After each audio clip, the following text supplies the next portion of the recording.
Greenland के मुतालबे और tariff की अमरीकी धमकियों पर यूरोप का जवाब आ गया। यूरोपीय पार्लियामेंट ने अमरीका से तिजारती मुआहदे की मंजूरी का अमल मौखर कर दिया। फैसले का ऐलान फ्रांस के शहर स्ट्रासबर्ग में किया गया। यूरोपीय पार्लियामेंट की तिजारती कमेटी के सरबराह ने कहा कि यूरोप अमरीका डील गैर मुय्यना मुद्दत तक मुलतवी की जाती है। मुआहदे के मुताबिक अमरीका बरामद की जाने वाली अशिया पर टैरिफ 15% किया गया था। ताहम डोनाल्ड ट्रंप ने ग्रीनलैंड मामले पर साथ न देने की सूरत में यूरोपीय अशिया पर इजाफी 35% टैरिफ आयद करने की धमकी दी थी। ग्रीनलैंड के मुतालबे और टैरिफ की अमरीकी धमकियों पर यूरोप का जवाब आ गया। यूरोपीय पार्लियामेंट ने अमरीका से तिजारती मुआहदे की मंजूरी का अमल मौखर कर दिया।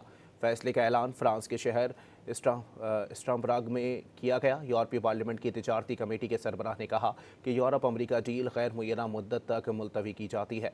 मुआहदे के मुताबिक अमरीका बरामद की जाने वाली अशिया पर टैरिफ 15% किया गया था। ताहम डोनाल्ड ट्रंप ने ग्रीनलैंड मामले पर साथ न देने की सूरत में यूरोपीय अशिया पर इजाफी 35% टैरिफ आयद करने की धमकी दी थी।